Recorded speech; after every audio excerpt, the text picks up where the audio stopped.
తాకట్లో ఉన్న బంగారాన్ని విడిపించి ఆ రోజున మార్కెట్ ధర కట్టి మిగిలిన డబ్బును మీకు అందిస్తుంది కొమ్మూరి గోల్డ్. 10 సినిమాలకి 5 సినిమాలకే కోటీశ్వర్లు అయిపోయిన వాళ్ళు ఉంటారు. ఈ ఏళ్ళ అనుభవంలో ఇంత మీరేంటి బాగా కోట్లు వెనకేశారు? అట్లా కాదు సార్. ఓకే, మనం బాగానే స్టేబుల్గా ఉన్నాం, బాగానే ఉన్నాం నన్ను ఆలోచిస్తారా? లేదు నేను ప్రూవ్ చేసుకోవాలి, నాకు ఫుల్ లెంత్ రోల్ కావాలి, అలా ఏమన్నా ఆలోచిస్తూ ఉంటారా? అలా లేదండి, మనం అనుకున్నది రాదు.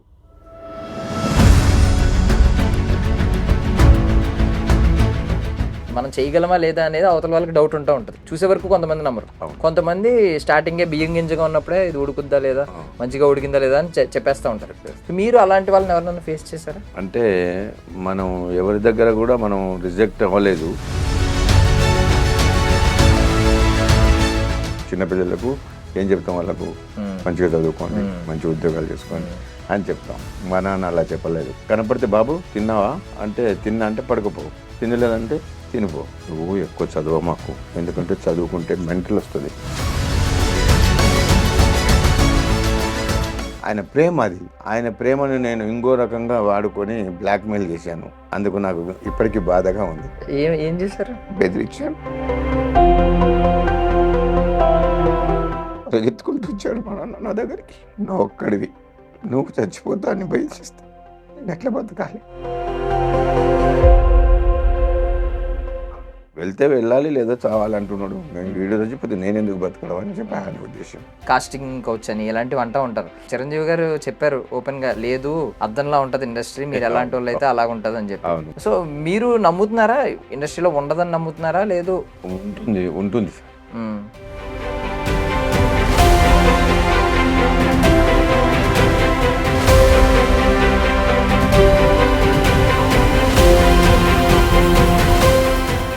Ladies and gentlemen, welcome to iDream media. నేను ప్రియదర్శన్, నాతో పాటు ఎవరున్నారంటే, సో 40 ఏళ్ళ ఆయన కళారంగంలో 40 ఏళ్ళకు పైగా అనుభవం ఉందన్నమాట ఆయనకి. 100కు పైగా సీరియల్స్ చేశారు, చాలా సినిమాల్లో మనకి కనిపిస్తూ ఉంటారు.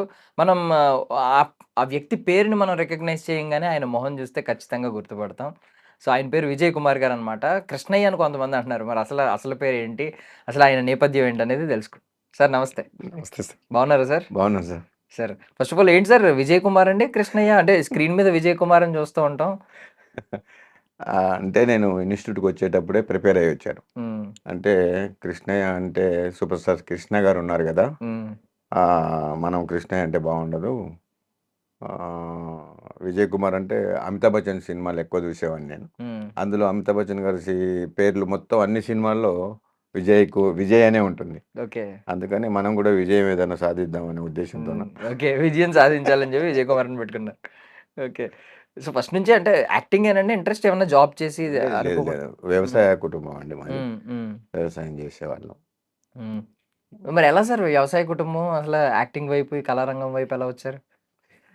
అంటే చిన్నప్పుడు మా ఊర్లో బ్రహ్మంగారి చరిత్ర అని నాటకం ఒకటి వేస్తుంటే అందులో నాకు బాలబ్రహ్మ వేషం ఇచ్చారు. అప్పుడు నేను పద్యాలు, కందాలు అవి అంటూ ఉంటాయి కదా, అవన్నీ చదివాను మంచిగానే. అరే బాగా చేస్తున్నాడు బాబు, బాగా చేస్తున్నాడు అని. అంటే అలా అప్పుడు నాకు నేనుగా అమ్మయ్య నేను కూడా నలుగురిని మెప్పిస్తున్నాను అని అనుకున్నాను, అంతే. అంతవరకు ఇంకా ఈ సినిమాలు ఇవి లేవు, గుర్తులేదు. అక్కడితో ఆగిపోయింది. అక్కడ నుంచి ఇక చదువుకుంటూ 10th క్లాస్కి వనపర్తికి వెళ్ళాను. అప్పుడు బోర్డ్ ఎగ్జామ్ కదా, అక్కడ ఉండి చదివితే బాగుంటుంది అని చెప్పి, అప్ అండ్ డౌన్ చేస్తే బాగుండదని మా నాన్న పంపలేదు. నలుగురు ఫ్రెండ్స్ రూమ్లో ఉంటాము అంటే పంపలేదు. లేదు మా వాడు రోజు వస్తాడంటే అట్లా కుదరదు, బోర్డ్ ఎగ్జామ్ కాబట్టి కంపల్సరీ ఉండాలి రూమ్లో అంటే ఉన్నాం.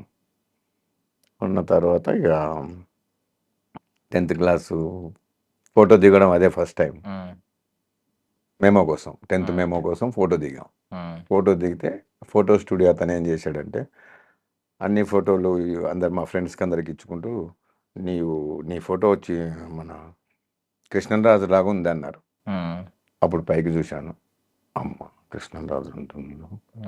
అప్పుడు నేను వేషం వేశాను కదా, ఏదో సినిమాలో ఏదన్నా ట్రై చేద్దామా అని అనుకున్నాను. కానీ మా నాయన ఒప్పుకోవడానికి నాకు తెలుసు, ఒక్క కొడుకుని కాబట్టి అల్లారు ముద్దుగా పెంచారు.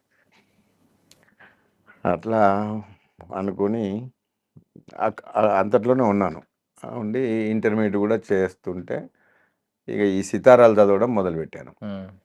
ఇక చిరంజీవి గారు ఎలా ఇన్స్టిట్యూట్లో చేరారు, రజనీకాంత్ గారు ఎలా చేరారు, రాజేంద్ర ప్రసాద్ గారు ఎలా చేరారు, షబానా ఆజ్మీ గారు, రేఖ గారు వీళ్ళందరూ నేషనల్ స్కూల్ ఆఫ్ డ్రామాలో చేరారు. వీళ్ళందరూ అడయారి ఫిల్మ్ ఇన్స్టిట్యూట్లో చేరారు. మనం కూడా ఒక ఫిల్మ్ ఇన్స్టిట్యూట్లో యాక్టింగ్ నేర్చుకోవాలి, మనకు కెమెరా అంటే ఏంటి తెలియదు కాబట్టి అని అనుకునే టైంలో చాలా ఇన్స్టిట్యూట్స్కి నేను పంపించాను, ప్రాస్పెక్టస్ తెప్పించుకున్నాను, కానీ నమ్మకం కుదరలేదు. సరే 83లో విక్టరీ మధుసూదన్ రావు గారు, మీ అందరికి తెలిసే ఉంటుంది, పెద్ద డైరెక్టర్, ఆయన ఇన్స్టిట్యూట్ పెడుతున్నారని చెప్పి తెలిసి మన పెద్దన్న రామారావు గారు ఫస్ట్ ఇనాగ్రేషన్ చేసింది అదే, ప్రమాణ స్వీకారం తర్వాత. అప్పుడు నేను వచ్చాను, మా నాన్నకు తెలియకుండా, ఏదో మా అమ్మమ్మ వాళ్ళ ఊరికి వెళ్తుందని చెప్పి మా ఫ్రెండ్ని తీసుకొని, నాకు హైదరాబాద్ తెలియదు, వచ్చి ఇంటర్వ్యూకి వస్తే దేవదాస్ కనకాల గారు ఉన్నారు, చాట్ల శ్రీరాములు గారు వాళ్ళందరూ ఉన్నారు. ఏమ్మా అంటే సరే ఇట్లా జాయిన్ అవుదామని వచ్చాను. అయ్యో లేట్ అయింది, 2 months అయింది, ఆల్రెడీ కోర్సెస్ స్టార్ట్ అయినాయి కదా, మరి నువ్వు ఎలా ఇప్పుడు డైలాగు మేము పంపించి నేర్చుకున్నావు అంటే చెప్పమంటే చెప్పేశాను. ఓకే, మరి నీకు టైం లేదు, ఇప్పటికే చాలా కోర్స్ అయిపోయింది, నువ్వు ఈరోజు వచ్చావు, ఊరికి వెళ్ళిపో, రేపు డబ్బులు బట్టలు సర్దుకొని ఎల్లుండి వచ్చేటట్టు ఉంటే రా, లేకపోతే రావద్దు, నెక్స్ట్ బ్యాచ్కి ట్రై చేయి అన్నారు. అంటే ఇక బస్సులో వెళ్తూ ఆలోచన చేసుకుని అప్పుడు ఇన్స్టిట్యూట్లో పాకలేసి ఉన్నాయి, బిల్డింగ్లు కాదు. మళ్ళీ డౌట్ మొదలు, ఇది కూడా పాకలేసి ఉంది, ఎట్లా ఏంటి అని అనుకొని ఆ ఇయర్ రాలేదు నేను. ఇక అప్పటికి మాకు ఆయిల్ ఇంజన్ ఉండేది, ఆయిల్ ఇంజన్కి ఆయిల్ పోయాలంటే మా నాన్న వర్షం వస్తుంది, రేడియో వర్షం చెప్పింది, నువ్వు ఆయిల్ లేదు, ఇంజన్ బంద్ చేయంటే ఒక మడి ఎండిపోతుంది. ఇక అయినా సరే భరించేవాడిని. ఇక నాకు ఐడియా వచ్చి ఇది మోటార్ కనెక్షన్ తీసుకోవాలి, కరెంట్ మోటార్ కనెక్షన్ తీసుకుంటే ఆయిల్ ఇంజన్ కూడా అవుతుంది అనుకొని ఇక కరెంట్ మోటార్ పైరవి చేశాను, అయిపోయింది. ఇక నెక్స్ట్ బ్యాచ్కి రాలేకపోయాను, సెకండ్ బ్యాచ్కి, థర్డ్ బ్యాచ్కి వచ్చాను. చాలా ఈ ప్రస్థానం ఇలా మొదలైంది. అక్కడికి వచ్చాను. అంటే ఇప్పుడు నెంబర్ చెప్పుకోవడానికి బాగుందండి. ఇప్పుడు ఇన్నేళ్ళ అనుభవం, ఇప్పుడు ఇన్ని సీరియల్స్, 100కు పైగా సీరియల్స్ అని, ఇన్ని సినిమాలు అని చెప్పి చెప్పుకుంటూ ఉన్నారు. బేసికల్లీ చాలా మందికి ఉన్న, కొంతమందిని చూసుకుంటే ఒక 10 సినిమాలకి 5 సినిమాలకే కోటీశ్వర్లు అయిపోయిన వాళ్ళు ఉంటారు, ఇలాంటి వాళ్ళు ఉంటారు. అండ్ బయట జనాలు కూడా ఏమనుకుంటారంటే, సినిమా వాళ్ళు, సీరియల్ వాళ్ళు అంటే వీళ్ళు బాగా డబ్బులు గడిస్తారు, సో వీళ్ళకి అన్నీ బాగుంటుంది, వీళ్ళకి ఏంటి ఇది జీవితం అంటే అని అనుకుంటారు. వాస్తవం కావాలి మాకు, అసలు ఏంటి ఇప్పుడు ఇన్ని ఏళ్ళ అనుభవంలో ఇంత మీరేంటి బాగా కోట్లు వెనకేశారు? అట్లా కాదు సార్, నా ఫస్ట్ రెమ్యూనరేషను, ఫస్ట్ ఫిల్మ్ వచ్చేసి ఉషా కిరణ్ మూవీస్ వాళ్ళది. నేను ఉషా కిరణ్ మూవీస్ నూతన నటులు కావాలంటే వాళ్ళకు కూడా ఫోటోలు పంపించేవాడిని ఇంటర్మీడియట్లో ఉన్నప్పుడు. ఆ కళ ఇన్స్టిట్యూట్కి వచ్చిన తర్వాత సెకండ్ ఇయర్లో మాకు 2 years కోర్స్ అనమాట. ఆ సెకండ్ ఇయర్లో ఆ అవకాశం వచ్చింది. వస్తే ఫస్ట్ కెమెరా ఫేస్ చేసింది ఉషా కిరణ్ మూవీస్, నా మాతృ సంస్థ అని చెప్పుకోవచ్చు. అలా వెళ్ళి చేసిన తర్వాత ఇక 100 రూపాయలు ఇచ్చారు. ఆ 100 రూపాయలకి 16 రూపాయలు కలిపి ఛార్జీలు నేను పెట్టుకొని యాదగిరిగుట్టకి వెళ్ళి స్వామివారి ఉండిలో వేసి, ఇది నా మొదటి సంపాదన స్వామి, మీకు అర్పిస్తుందని చెప్పారు. ఆ తర్వాత ఇక మసూన్ రావు గారి సినిమా స్టార్ట్ అయింది, ఆత్మకథ. అందులో లాయర్ క్యారెక్టర్ ఇచ్చారు. అదే ఇప్పుడు ఆ 100 రూపాయలతో స్టార్ట్ అయిన మీ రెమ్యూనరేషన్ ఇప్పుడు ఎంతో చెప్పొచ్చు సార్? చెప్పొచ్చు. ఇప్పుడు సినిమాలకైతే పర్ డే 10,000 ఇస్తారు. ఇక సీరియల్స్కి అయితే ఛానల్ని బట్టి, దూరదర్శన్కి అయితే ఒక రేటు, మా టీవీకి అయితే ఒక రేటు, జెమినీకి అయితే ఒక రేటు, అట్లా ఇప్పుడు ఆ రేట్ల ప్రకారంగా నడుచుకుంటున్నాయి. ఎవరికి మనం కంఫర్టబుల్, మనం వద్దు అనకుండా, కాదు అనకుండా, మీకు ఎంత జాతనైతే అంత ఇవ్వని నేను చేసేస్తాను. సో దూరదర్శన్ రోజుల నుంచి చూసుకుంటే చూస్తున్నా. చూసుకుంటే ఆ రోజుల్లో ఏంటంటే ఆ సీరియల్ వచ్చే వరకు వెయిట్ చేసేవారు. అయ్యో! ఏ సీరియల్ వస్తే అదే మహాప్రసాదం. ఋతురాగాలు అనే సీరియల్ సూపర్ హిట్ అప్పుడు. ఆ మ్యూజిక్ వస్తేనే అందరు ఆడవాళ్ళంతా చీపుర్లు వాకిలి ఊడ్చేసి ఈవినింగ్ పూట చీపుర్లు పడేసి వచ్చి కూర్చునేవాళ్ళు. అలాంటి పరిస్థితి ఉన్నప్పుడు నేను ఊర్లో ఉండి చూశాను ఋతురాగాలు. మన వాళ్ళందరూ నటిస్తున్నారు. నేను అప్పటికి ఇంకా ఇన్స్టిట్యూట్ అయిపోయి ఊరు వెళ్ళిపోయాను.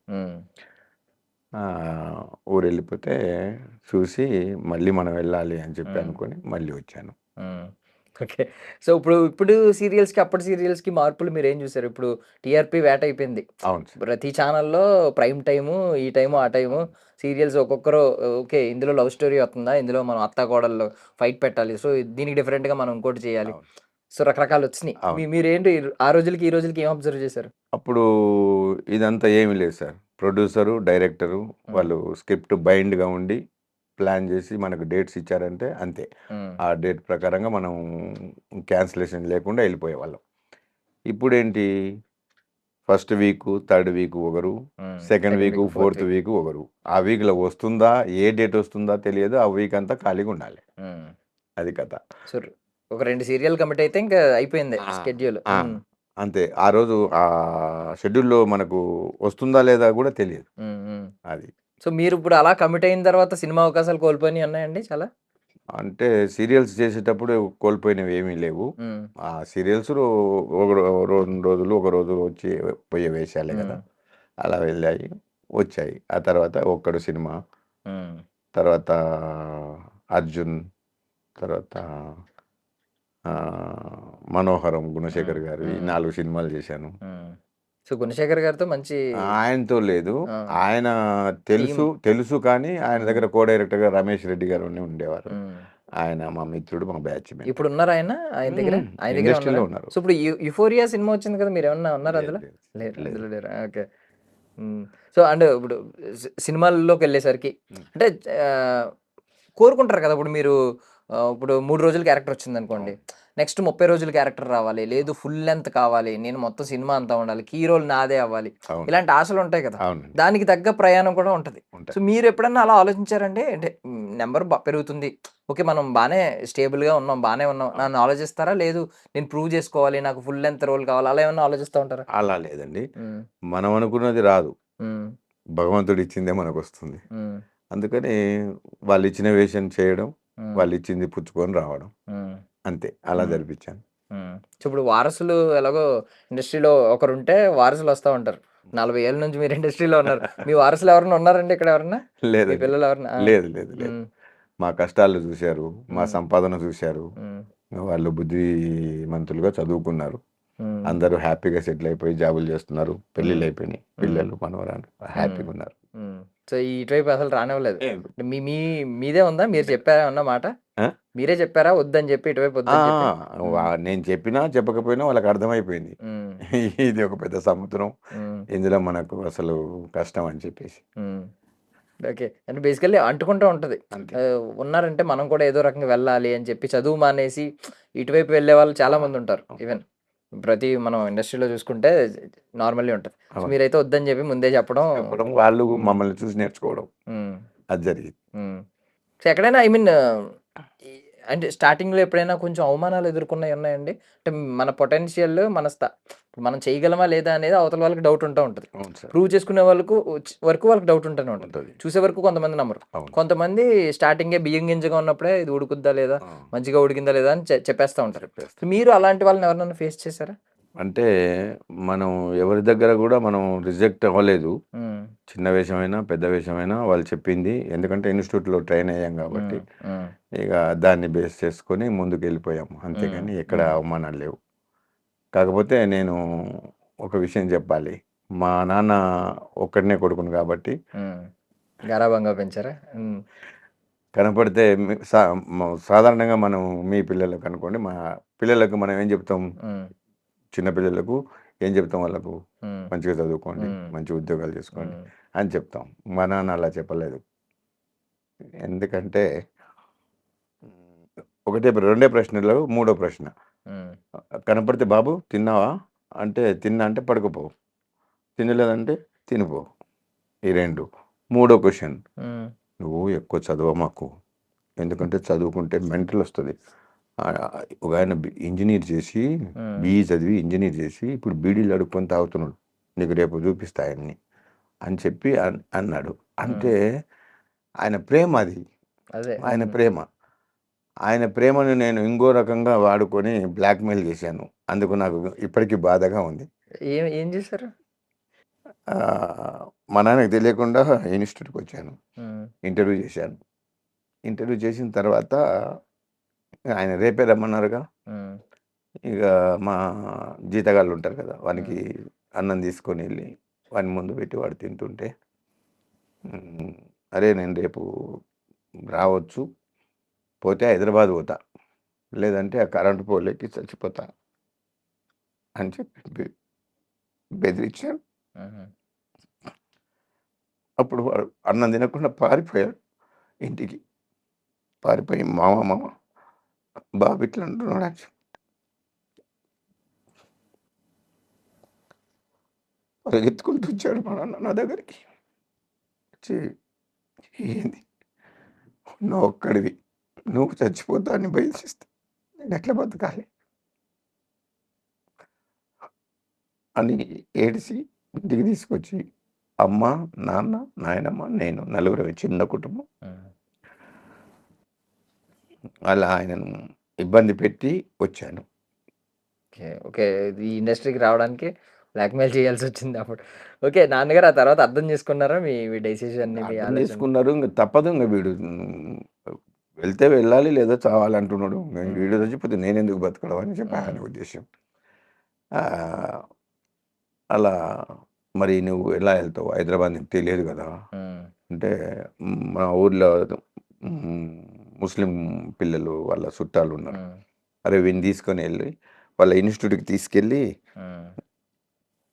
వాళ్ళ వచ్చే భోజనం ఏంటి, వాళ్ళు ఇచ్చే పడక ఏంటి, వీనికి ఎలా ఉంటుంది, నువ్వు తిని ఎలా ఉందో చెప్పాలి నాకు వచ్చి అంటే. వాడు 2 రోజులు ఉన్నాడు, ఉండి టిఫిన్ చేశాడు, టిఫిన్ చేసి భోజనం చేశాడు, నైట్ పడుకున్నాడు, పొద్దున్నే వెళ్ళిపోయాడు.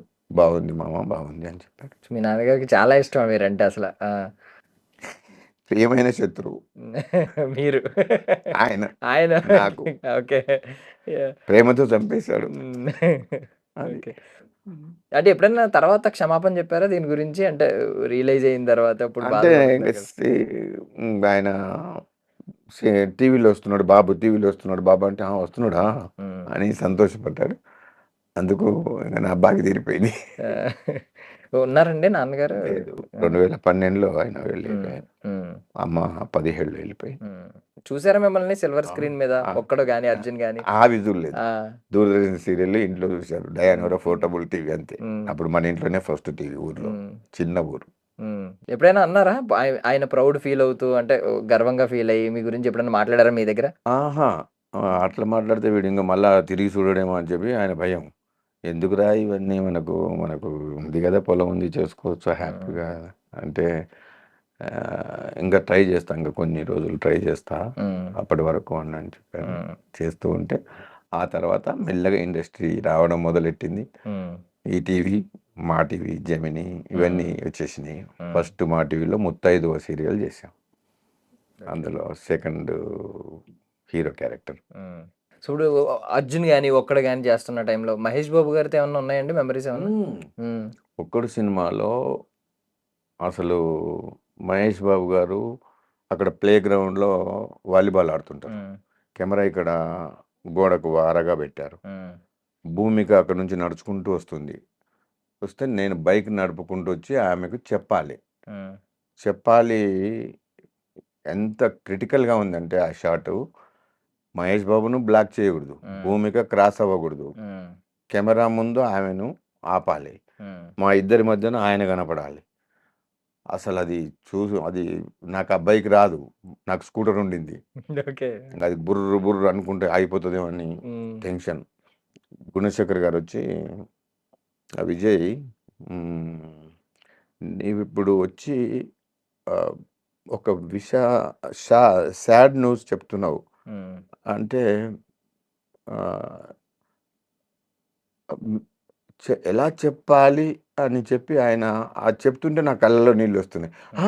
ఆపు ఆపు, ఇలా చేయి చాలు అని చెప్పి అన్నారు. ఆయన చెప్తుంటేనే నా కళ్ళల్లో నీళ్ళు వస్తున్నాయి.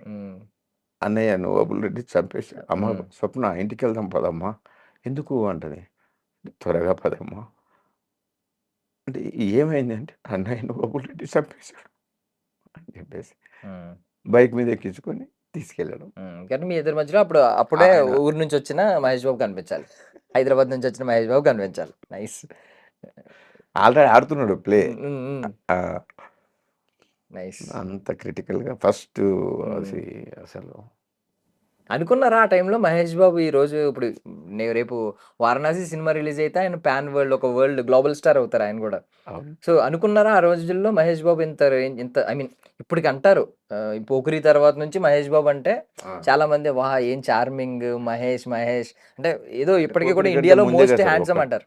పోకిరి కంటే ముందే కదా ఒక్కడు. అవునవును, ఒక్కడే పెద్ద బ్లాక్ బస్టర్ అవును స్టార్ట్ అయింది అవును ఆయనకి. అవును సో అప్పటికి మీకు ఏమన్నా అనిపించిందా ఈయన చాలా అందగాడు, మంచి ఇండస్ట్రీని ఏళ్తాడు ఒక టైంలోని? అనుకున్నా. ఎందుకంటే కృష్ణ గారు ఒక మహానుభావుడు. ఆయన ఇండస్ట్రీకి ఒక బంగారు నిధి. అసలు ఫస్ట్ ఈస్ట్ మన్ కలర్ తెచ్చింది ఆయన్ని, 70 సినిమా స్కోప్ తెచ్చింది ఆయన్ని, తర్వాత డిటిఎస్ తెచ్చింది ఆయన్ని, అసలు సెట్స్ భారీగా సెట్స్ వేసి సింహాసనం సినిమా తీసింది ఆయన. అన్ని మహానుభావుడు ఆయన. ఆయన పుణ్యమే ఈయన ఈరోజు ఇలా ఉన్నారు. ఎప్పుడైనా కలవడం జరిగిందండి అర్జున్ ఇంకా ప్రతి తర్వాత గానీ? సినిమా ఇక ఒక్కడి తర్వాత అర్జున్లో కలిసాము. తర్వాత మన ఇంకోటి ఇది సైనికుడు. సైనికుడు అంటే మా కాంబినేషన్ లేదు. చూసారా సెట్స్ లో కనిపించారు ఆయన? కనిపించారు. అప్పటికి ఇప్పటికి మారిపోయిందా మొత్తం ఆయన? అంటే ఒక స్టార్ అయిపోయారు కదా మీరు చూసినప్పటికి నుంచి ఏమీ ఇప్పటికి? లేదు. ఆయన ఎంత మంచి సౌమ్యుడు అంటే అసలు చెప్పవద్దు, గోల్డ్ అంత. సో లక్కీ భాస్కర్ సినిమాలో యాక్ట్ చేశారు. అవును. సినిమా అదొక అద్భుతమైన సినిమా అది లెక్కేసుకుంటే. అబ్బా దాని మీద చాలా హోప్స్ పెట్టుకున్నాను సార్. ఎందుకంటే ఫస్ట్ డే 5 పేజీల డైలాగు క్యారవాన్లకు వచ్చి ఇచ్చారు, చదువుకోమన్నారు, చదువుకున్నా. షార్ట్ రెడ్ అంటే వెళ్ళాను, చెప్పేశాను. చెప్పేసిన తర్వాత డైరెక్టర్ గారు అందరికీ చెప్తున్నారు కానీ నాకేం చెప్పట్లా. సార్ నాకేదైనా చెప్పానంటే మీరు చెప్పింది కరెక్ట్ ఉంది సార్, మీరు చేసింది కరెక్ట్ ఉంది అని అంటే దేవుడా ఏంటిది పరీక్షనా ఇది అని అనుకున్న తర్వాత 45 days బ్లాక్ చేస్తే 5 days వర్క్ వచ్చింది. అయ్యో! అప్పుడు 2 సీరియల్స్ వచ్చాయి. నేను లేదండి వీళ్ళకు డేట్స్ 45 days బ్లాక్స్ అయిపోయింది. సో ఇప్పుడు పేమెంట్ 45 daysకి ఇస్తారు, ఓన్లీ వర్క్ చేసిన దానికి ఇస్తారు కదా, కానీ బ్లాక్ చేసుకోమని చెప్తారా ఇన్ని డేస్? ఇప్పుడు వీళ్ళు కూడా అంతే 1 to 7 వరకు ఫస్ట్ వీక్ రేపు ఉంది, ఫస్ట్ నుంచి షూటింగ్ ఉంది షెడ్యూల్. కానీ ఏ రోజు వస్తుంది అనేది ఈ రోజు ఈవినింగ్ చెప్తారు. ఓకే, రేపటికి మనం ప్రిపేర్ ఈ మధ్యలో ఉంటదని చెప్తారు, తర్వాత సడన్ గా ఉంటది అని చెప్తారు. ఈ రోజు 7 days అయితే మనది బ్లాక్. కానీ ఇలా లాస్ అయిపోయి ఉంటది కదండి చాలా. ఎందుకంటే ఇంకా ఎప్పుడు పిలుస్తారో తెలియదు, ఇంకొకరికి మీకు డేట్ ఇవ్వనిక నేను రాదు. Right position. So Dulquer Salman గురించి ఎప్పటి నుంచి చెప్పుకుంటాం ఏంటంటే బికాస్ మలయాళం ఇండస్ట్రీ వాళ్ళు చాలా లోలో ఉంటారు, అంటే చాలా మంచి లో ప్రొఫైల్ మెయింటైన్ చేస్తూ ఉంటాం. ఆయన అక్కడ ఆయన మెగాస్టార్ ఏదో అంటూ ఉంటారు మమ్ముట్టి గారిని, వాళ్ళ అబ్బాయి. బట్ ఆయన సొంతంగా నేను ఇండిపెండెంట్ గా ఎదగాలని చెప్పి లో ప్రొఫైల్ మెయింటైన్ చేస్తూనే ఈ రోజు ఈ స్థాయికి వచ్చారు. అవును. సీతారామం గానీ లక్కీ భాస్కర్ గానీ 5 సినిమాలు 5వ సినిమా హిట్ అది. డైరెక్టర్ గారు కూడా అది 5వ సినిమా హిట్. నాకు కూడా హీరో చెల్లెలికి మామ క్యారెక్టర్. ఇంకా అదేమంటారు ఇంట్లో వాటా వస్తుంది అన్నప్పుడల్లా వాళ్ళ రియాక్షన్స్ 2 సార్లు వేసేసరికి వాయిస్ ఓవర్ నాదే వస్తుంటది, కానీ రియాక్షన్స్ 2 సార్లు వాళ్ళు పడేసరికి మేము రిజిస్టర్ కాలేదు. దానివల్ల నాకు అదే ఆయన డబ్బు సంపాదించి లాస్ట్ లో మారిపోయేటప్పుడు ఆ సాంగ్ లో అది వస్తూ ఉంటారు కదా, మీరు మీకు సెటిల్ ఎవరికి వాళ్ళ పాపం సెటిల్ చేస్తూ ఉంటాడు ఆయన. అందుకని ఇక నేను ఎలివేట్ కాలేదు, అది నా బ్యాడ్ లక్. ఓం శాంతి శాంతి శాంతి. మీతో ఫస్ట్ సినిమా ఆయన యాక్టర్ గా ఎప్పుడు? మీకు మాత్రమే చెప్తాగా. తరుణ్ భాస్కర్ గారు. తరుణ్ భాస్కర్ గారు యాక్టర్ గా ఫస్ట్ సినిమా. సో ఇప్పుడు ఈ రోజు ఆయన యాక్టర్ గా కంప్లీట్ గా మారిపోయారు. విజయ్ దేవరకొండ గారు ప్రొడ్యూసర్. పెళ్లి చూపులకు ఆయన హీరో చేస్తే ఈయన హీరో చేశారు. ఇంకో విషయం చెప్పాలి, విజయ్ దేవరకొండ గారి ఫాదర్ కూడా మధు ఫిల్మ్ ఇన్స్టిట్యూటే. ఓకే. ఆయన ఆయన కూడా ఇదే ఆయన బ్యాక్‌గ్రౌండ్. ఆయన డైరెక్షన్ డిపార్ట్మెంట్. యాక్టర్గా వచ్చారు, డైరెక్షన్లో వెళ్ళిపోయారు. అదే ఆయన సీరియల్స్ నాకు చేశారు. God father. ఓకే. ఎందుకంటే ఇక ఆయన చేసిన ప్రతి సీరియల్స్ నాకు వేషం ఇచ్చేవారు. హ్మ్. అందుకని ఆయన నేను తెలుసుకోవాలి. హ్మ్. ఇంకొక వ్యక్తిని తలుచుకోవాలి. నేను ఇంకా ఇక్కడ ఇండస్ట్రీ రాదు, ఇప్పుడే దూరదర్శన్ ఒకటే కదా, హ్మ్. ఇంక ఏం చేద్దాం ఈడ ఉండి, ఎప్పుడో ఒక వేషం వస్తుందని చెప్పి ఉద్దేశంతో ఊరు వెళ్ళిపోయి డైరీ ఫామ్ పెట్టుకొని అలా ఉంటే హ్మ్. రాము గారు మా ఫ్రెండ్ రమేష్ రెడ్డిని, తర్వాత శ్రీధర్ రెడ్డి సార్ అని ఉన్నారు, ఆయన కూడా ఇన్స్టిట్యూటే, అందరు ఇన్స్టిట్యూట్ వాళ్ళే. హ్మ్. ఏమయ్యా విజయ్ కుమార్, శివ అప్పుడు కనిపించలేదు, ఇప్పుడు నెక్స్ట్ మూవీ క్షణక్షణం స్టార్ట్ అవుతుంది, కనీసం ఇప్పుడన్నా వస్తాడా ఆఫీస్కి, రాడా అని హ్మ్. అంటే, లేడు సార్ ఊళ్ళో ఉన్నారు, వాళ్ళ అమ్మకు బాగాలేదంటే. హ్మ్. అవునా, సరే ఏదైనా వీలైతే చూడండి, ట్రై చేయండి, పిలిపియండి, ఒక క్యారెక్టర్ ఇద్దామని. ఏ సినిమా అప్పుడు? క్షణక్షణం. ఓకే. గణేష్ శివాలో కూడా వేషం అనుకున్నారు, హ్మ్. కానీ అమ్మకు బాగాలేదని నేను వెళ్ళిపోయాను. అయ్యయ్యో! ఆ సినిమా రిలీజ్ కర్నూలులో చూశాను, హాస్పిటల్లో హ్మ్. ఉంటూ. హ్మ్. అంటే ఆ టైంలో ఒకవేళ పడుంటే ఓ మారేదేమో. క్యారెక్టర్ ఉండేది. అంటే అలా అని కాదు. ఇప్పుడు 'రామ్ గోపాల్ వర్మ' గారితో ఎవరైనా ట్రావెల్ అయితే వాళ్ళు చాలా పెద్ద పెద్ద స్టార్స్ అయిన వాళ్ళు, పెద్ద పెద్ద అవును, వాళ్ళయిన అవును, వాళ్ళు ఇప్పుడు చాలా మందున్నారు. అది నా హ్మ్. దురదృష్టం. ఎందుకంటే నేను అన్నపూర్ణ బ్యానరులో చేసేటప్పుడు తరణి గారి డైరెక్షన్లో హ్మ్. రావు గారి ఇల్లు అనే సినిమా హ్మ్. చేస్తున్నాను. హ్మ్. అందులో సూర్య సెకండ్ బ్యాచ్, అతను సూర్య హ్మ్. ఉన్నారు కదా, మన హ్మ్. ఆర్టిస్ట్ సూర్య. హీరో సూర్య. ఆహా, ఆ! ఆర్టిస్ట్ ఆర్టిస్ట్ సూర్య కదా! యాహ్! యాహ్! తెలుసు. తెలుసు. అయితే ఆయన నేను బ్రదర్స్గా చేశాము. హ్మ్. అయితే ఈ రావు గారు కోర్టులో మాట్లాడేటప్పుడు మేమిద్దరం ఒకరికొకరు మొహం చూసుకొని ఎక్స్ప్రెషన్ ఇవ్వాలి, హ్మ్. అమ్మయ్య దొరికిపోయాంరా బాబు అని. ఆ ఎక్స్ప్రెషన్ వీళ్ళు రష్ చూసుకుంటారు, అప్పుడు ఫిల్మ్ కదా, హ్మ్. నైట్లో రష్ చూసుకొని పొద్దున్నే నెక్స్ట్ డే షూటింగ్కి వచ్చినప్పుడు రాము గారు అన్నారు, హ్మ్. అంటే "మ్మ్, మీ కోర్టులో మీ ఇద్దరిది ఎక్స్ప్రెషన్ బాగా కన్వే అయింది" అని. హ్మ్.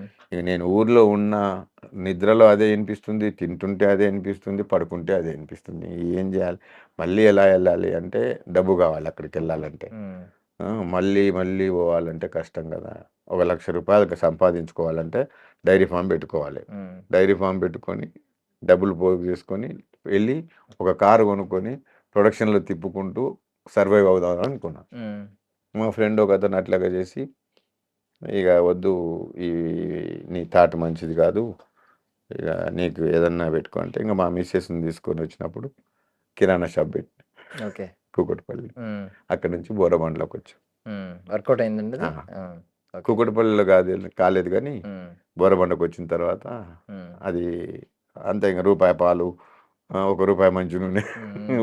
ఊర్లో అమ్మినట్టే. హ్మ్. అట్లా అక్కడి నుంచి బాగానే ఓకే. పెరిగిపోయింది. ఓకే. సో, 'విజయ్ దేవరకొండ' గారి గురించి ప్రొడ్యూసర్ ఆయన వచ్చేవారా సెట్స్‌కి?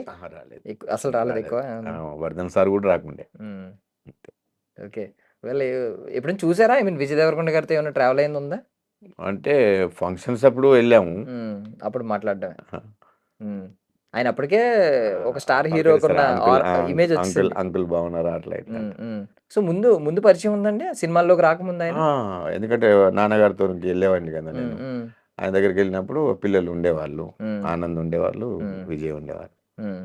అట్లా ఇక వర్ధన్ గారు ఏం చెప్పారంటే, నువ్వు హ్మ్. నా ఇంటికి నా చుట్టే తిరగకు, హ్మ్. ఈ సముద్రం సినిమా పెద్ద మహాసముద్రం, నువ్వు హ్మ్. అందరితోనికి వెళ్ళు, అందరినీ టచ్లో ఉండు, హ్మ్. నా దగ్గర వేషం ఉందంటే నిన్ను పిలుస్తా అని చెప్పి అని. హ్మ్. ఓకే. సో, ఎవరెవరిని అంటే మీరు బయట చూస్తారు. బయట చూసిన వాళ్ళని మీరు యాక్టర్ అవ్వకముందు బయట చూసి, తెరపై చూసి, లేదంటే టీవీలో చూసి, తర్వాతెళ్లి రియల్‌గా మీట్ అయిన పర్సన్స్ ఎవరున్నారు? అంటే ఆర్టిస్టులు అంటారా, హ్మ్. వెళ్ళలేదు. నా బ్యాడ్ లక్ ఏంటంటే తరుణ్ భాస్కర్ గారితో నేను 2 సినిమాలు ఫాదర్ క్యారెక్టర్ చేశాను. హ్మ్. హ్మ్. మీకు మాత్రమే చెప్తాలో ఫుల్ లెంత్, హ్మ్. మిడిల్ క్లాస్ మెలోడీస్‌లో పెళ్లి కొడుకు, అవును. పెళ్లి హ్మ్. చూపులకు వెళ్ళేది. హ్మ్. అట్లా ఆయన వెబ్ సిరీస్ చేశారు హ్మ్. పిట్ట కథలు అని. హ్మ్. అప్పుడు నాకు తెలియదు, నేను వెళ్ళలేదు. హ్మ్. ఆయన నెంబర్ నేను తీసుకోలేదు. హ్మ్. అక్కడ నేను లేదు, అందులో చేసుంటే కొంచెం బాగుండేది. హ్మ్. పిట్టకథలు. హ్మ్. కాదు ఇప్పుడు మీరు మీ పిల్లలు అర్థం చేసుకున్నారో ఎందుకొచ్చింది ఇక్కడ ఇన్ని కష్టాలని చెప్పి అన్నారు కదా! ఏమున్నాయి అన్ని కష్టాలంటే అంటే రూ. 100 పేమెంట్ ఏంటి? 500 పేమెంట్ ఏంటి? ఇల్లు రెంట్ ఏంటి? ఇదేంటి? అదేంటి? అని చెప్పి వాళ్ళు ఆలోచించారు. ఒక ఫిక్స్డ్ అమౌంట్ ఇలా రాదు, శాలరీ రాదు అంటే ఎంత వస్తుందని నమ్మకం లేదు. లేదు. నెలకి ఇంతొస్తదనేది మాత్రం లేదు. ఉమ్, వచ్చింది తినాలే, లేదంటే ఉండాలే. ఉమ్. ఇంటికాడ ఏదో నాయన ఇస్తున్నాడు కాబట్టి తెచ్చుకొని తింటున్నాం. ఇప్పుడు సీరియల్ సెట్స్కి వెళ్తా ఉంటారు, సినిమా సెట్లకి వెళ్తా ఉంటారు. వెళ్ళినప్పుడు టైమింగ్స్ ఎలా ఉంటాయండి రెండిట్లకి? అయ్యో! చాలా సీరియల్స్ చాలా కొంచెం కష్టమైన జాబ్ అండి. ఎందుకంటే 9-9 కాల్స్ ఇటు. మనం ఇంటి దగ్గర 6, 7కి బయలుదేరితే 9 బిఫోర్ 9కెళ్ళి మేకప్ వేసుకొని టిఫిన్ చేసి రెడీ అయ్యి ఉంటే వాళ్ళు షాట్‌కి ఎప్పుడు పిలిస్తే అప్పుడు. నైట్ 9 ఎక్కడ ఇప్పుడు స్టూడియోస్ అంటే చిలుకూరు అవతల మొయినాబాద్. అక్కడ నుంచి ఇక్కడికి రావాలంటే ఎంతో ఇబ్బంది. అదే సినిమా అయితే 6-6 హ్యాపీ. ఓకే, 6 to 6 అయినా ముందు ఎప్పుడు బయలుదేరాలి కదా, మీకు సేమ్ అవుతుంది కదా. అంటే అంత ముందు కాదు. రిటర్న్ వచ్చేటప్పుడు మీకు ఇబ్బంది అవుతుంది అని అంటున్నారు. నైట్ వచ్చేటప్పుడు సో ఏదైనా 12 గంటలు వర్క్ చేయాలి. ఆ 12 గంటలతో పాటు ట్రావెలింగ్ ఒక 6 గంటలు పోతే 18 గంటలు అక్కడే పోతుంది. ఇంట్లో ఉండేది ఒక 6 గంటలు ఉంటారు. అంతే అంతే. కాల్ షీట్ ఉన్నప్పుడు. ఖాళీగా ఉంటున్నప్పుడు ఇంట్లోనే ఉంటాం. ఎప్పుడైనా మీ పిల్లల్లో అంటే వాళ్ళు కొంచెం పిల్లలుగా ఉన్నప్పుడు, స్కూల్ ఏజ్లో ఉన్నప్పుడు, కాలేజ్ ఏజ్లో ఉన్నప్పుడు మిమ్మల్ని మిస్ అయ్యారా ఇలా వీటి వల్ల? అంటే నేను వాళ్ళని గురుకుల పాఠశాలలో వేశాను. హాస్టల్ పాపం. హాస్టల్ తెలుగు మీడియంలో. వాళ్ళు హాస్టల్లో ఉన్నారు, నేను ఇక్కడ ఉన్నా. మా భార్య ఇంటి దగ్గర అమ్మ నాన్నకు సేవ చేసుకుంటూ ఉంది. ఇక సో ఆల్మోస్ట్ ఫ్యామిలీకి దూరంగానే గడిపారు. దూరంగానే. ఆమె ఆడ, నేను ఈడ బ్యాచులర్గా, పెళ్ళైన బ్యాచులర్. ఎన్ని ఇయర్స్ అండి అలా? అలా ఒక 5 years ఉన్నా. ఉన్న తర్వాత ఆమెను తీసుకొచ్చి అప్పుడు కిరాణా షాప్ పెట్టి. సో ఇప్పుడు మామూలుగా ఇవి అంటా ఉంటారు కదా, మీకు ఏది కాస్టింగ్ కౌచ్ అని ఇలాంటివి అంటా ఉంటారు. సీరియల్స్లో మీరు ఏమన్నా అబ్జర్వ్ చేశారా అది? లేదండి. ఎందుకంటే అది నేను కూడా విన్నాను. మన చిరంజీవి గారు కూడా చెప్పారు అదేం లేదు అదేం లేదు అని. అది భగవంతుడికి తెలియాలి. అంటే కొంతమంది ఇప్పుడు చిరంజీవి గారు చెప్పారు ఓపెన్ గా, లేదు అద్దంలా ఉంటది ఇండస్ట్రీ, మీరు ఎలాంటి వాళ్ళు అయితే అలా ఉంటది అని చెప్పి. అవును. కొంతమంది వ్యతిరేకిస్తున్నారు. అంటే లేదు మేము ఫేస్ చేసాం అని చెప్పి. మీటూ అని ఒకటి ఉద్యమం కూడా జరిగింది. మేము అనుభవించాం మాకు ఎదురైంది ఈ సంఘటన. సో మీరు నమ్ముతున్నారా ఇండస్ట్రీలో ఉండదని నమ్ముతున్నారా, లేదు ఉంటదని నమ్ముతున్నారా? ఉంటుంది సార్, ఉంటుంది. ఎందుకంటే మనకు తెలిసిన వాళ్ళు కూడా చెప్తారు కాబట్టి అందుకని. సో ఏంటి సార్ అసలు మీ మీ అంటే మీకు ఇంకా గమ్యం అంటే ఏంటి చెప్తారు, మీ గోల్? అంటే ఇప్పుడు నేను చేసిన వేషాలు నాకు సంతృప్తికరంగానే ఉన్నాయి. ఇక చేయాల్సింది ఒకటి ఉంది. ఏది అంటే ఇప్పుడు మీ కుర్చీలో ఇక్కడ కూర్చునడానికి ఒక అవకాశం వచ్చింది. తర్వాత కొంచెం పైకెళ్ళి స్టేజ్ మీద మాట్లాడే అవకాశం రావాలని, అంటే అంత మంచి క్యారెక్టర్ వస్తే నన్ను స్టేజ్ మీదకి పిలిస్తే అది కోరుకుంటున్నాం. అలాంటి అవకాశం రావాలి. అలాంటి అవకాశం రావాలని మేము కూడా ఐ డ్రీమ్ తరపు నుంచి కోరుకుంటున్నాం sir. Thank you so much మీ విలువైన సమయాన్ని ఇచ్చినందుకు. Thank you sir. That's all for now. This is Darshan signing of.